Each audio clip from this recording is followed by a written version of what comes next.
स्वागत है। आज हम बात कर रहे हैं आदतें बदलने के एक जरा हटके तरीके की।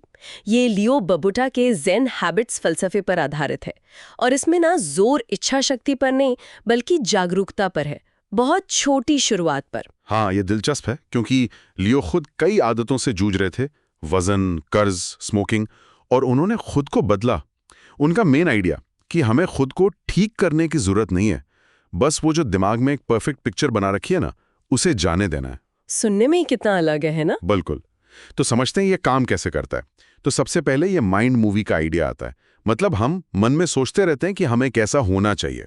हाँ, एक तरह की फिल्म चलती रहती है दिमाग में, खुद का एक आइडियल वर्जन। और जब असल जिंदगी उससे मैच नहीं करती तो दुख होता है, फ्रस्ट्रेशन होती है, हम खुद को कम आंकने लगते हैं। तो ज़ेन हैबिट्स इससे कैसे निपटता है, इस गैप से? इसका तरीका ना बहुत सीधा है पर पावरफुल। एक बहुत छोटी आदत से शुरू करो, इतनी छोटी कि फेल होने का सवाल ही ना हो। बहुत छोटी मतलब कितनी छोटी? मतलब वाकई बहुत छोटी, जैसे रोज बस एक पुशअप या सिर्फ 1 मिनट मेडिटेशन। सिर्फ एक पुशअप? क्या उससे कुछ होगा? कहीं ये बस खुद को बहलाना तो नहीं? नहीं नहीं, पॉइंट वो नहीं है। पॉइंट है उस शुरुआती रेजिस्टेंस को तोड़ना। वो जो हिचक होती है ना शुरू करने में, उसे खत्म करना है। अच्छा, वो पहली रुकावट हटाना। एग्जैक्टली। और ये सिर्फ एक मैकेनिकल काम नहीं है, इसके पीछे एक इरादा होना चाहिए। इरादा मतलब ये आप क्यों कर रहे हैं, किसी को दिखाने के लिए नहीं बल्कि अपने लिए। कोई गहरा मतलब होना चाहिए। और फिर इसे रोजमर्रा के किसी काम से जोड़ने की बात भी है। हाँ बिल्कुल, इसे एंकरिंग कहते हैं। जैसे रोज ब्रश करने के ठीक बाद एक पुशअप, तो आदत छूटने के चांस कम हो जाते हैं, वो रूटीन में फिट हो जाती है। ओके, तो छोटा स्टार्ट, गहरा इरादा और एंकरिंग, लेकिन आदत बनाए रखने के लिए अक्सर वहीं दिक्कत आती है। हाँ, उसके लिए कुछ सपोर्ट सिस्टम चाहिए, जैसे रिमाइंडर लगा लो या फिर अकाउंटेबिलिटी, किसी दोस्त को बताओ या किसी ग्रुप में शेयर करो। अकाउंटेबिलिटी। और इनाम के बारे में क्या? रिवॉर्ड्स? हाँ, रिवॉर्ड्स भी, पर वो सार्थक होने चाहिए।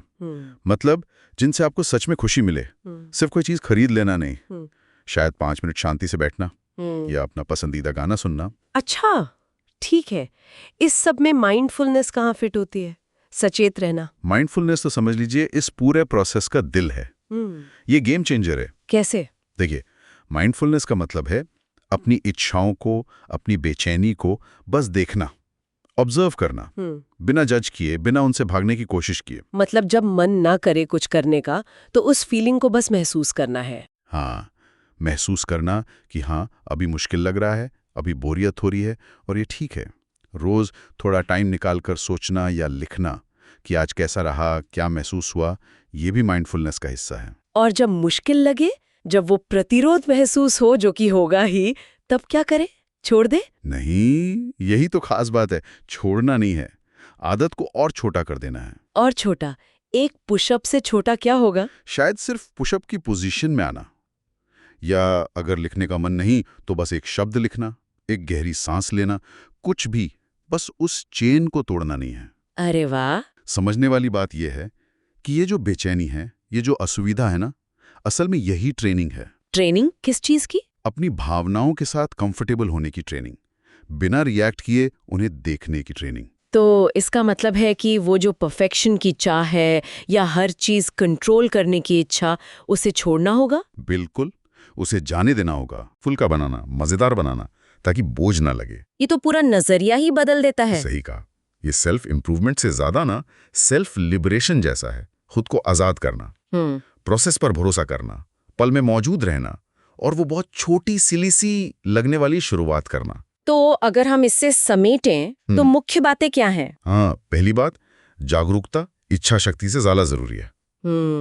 दूसरा, इतनी छोटी आदत से शुरू करें कि फेल होना नामुमकिन लगे। बिल्कुल। तीसरा, पूरी प्रक्रिया में सचेत रहें, माइंडफुल रहें। चौथा, परफेक्ट होने की उम्मीद छोड़ दें। हाँ, और पांचवा, जब मुश्किल लगे तो छोड़ने के बजाय आदत को और छोटा कर दे। शानदार, बहुत प्रैक्टिकल लगता है ये है तो।